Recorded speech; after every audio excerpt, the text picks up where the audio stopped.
প্রতি বছর আমাদের দেশে ঈদে বেশি মানুষের যাতায়াত হয়ে থাকে। ফলে সড়কে নানান অব্যবস্থাপনার কারণে দুর্ঘটনাও বেড়ে যায়। সেই কারণে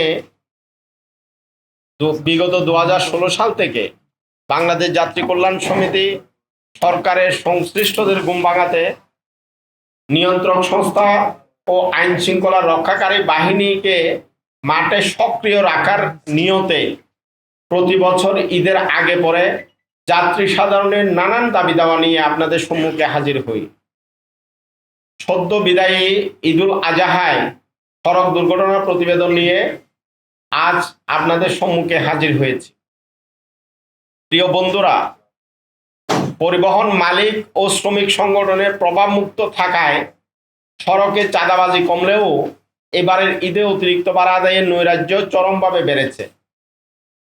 একই সাথে পাল্লা দিয়ে বেড়েছে সড়ক দুর্ঘটনা।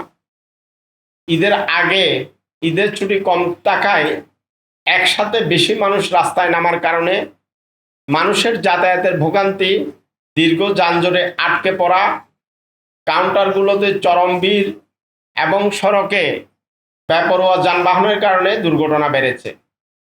ভোক্তা অধিকার সংরক্ষণ অধিদপ্তর, বিআরটিএ, সেনাবাহিনী, পুলিশ সহ সরকারি সংস্থাগুলোর তৎপরতা দৃশ্যমান থাকলেও মানুষের দুর্ভোগ লাঘব করা যায়নি। প্রিয় বন্ধুরা, পবিত্র ঈদুল আজহায় সারা দেশে 379টি সড়ক দুর্ঘটনায় 390 জন নিহত হয়েছে, 1182 জন আহত হয়েছেন। একই সময়ে রেলপথে 25টি ঘটনায় 25 জন নিহত এবং 12 জন আহত হয়েছেন। নৌপথে 11টি ছোট দুর্ঘটনায় 12 জন নিহত এবং 6 জন নিখোঁজ রয়েছেন। সড়ক, রেল ও নৌপথে 415টি সড়ক দুর্ঘটনায় 427 জন নিহত, 1194 জন আহত হয়েছেন। বাংলাদেশ যাত্রী কল্যাণ সমিতি প্রতি বছরের ন্যায় এবারও গণমাধ্যম বিশ্লেষণ করে আমাদের সড়ক দুর্ঘটনা মনিটরিং সেলের প্রতিবেদনে এই তথ্য উঠে এসেছে। তবে হাসপাতালের তথ্য বিশ্লেষণ করলে হতাহতের সংখ্যা কমপক্ষে আরও 10 গুণ বাড়তে পারে, যা সংবাদ মাধ্যমে না আসার কারণে আমরা তুলে ধরতে পারিনি।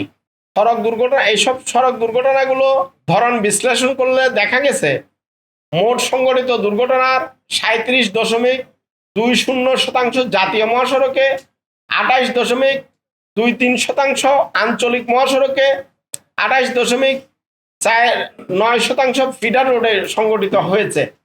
এছাড়াও সারা দেশে সংঘটিত মোট দুর্ঘটনার 4.48% ঢাকা মহানগরীতে, 0.79% চট্টগ্রাম মহানগরীতে এবং 0.79% রেল ক্রসিংগুলোতে সংঘটিত হয়েছে।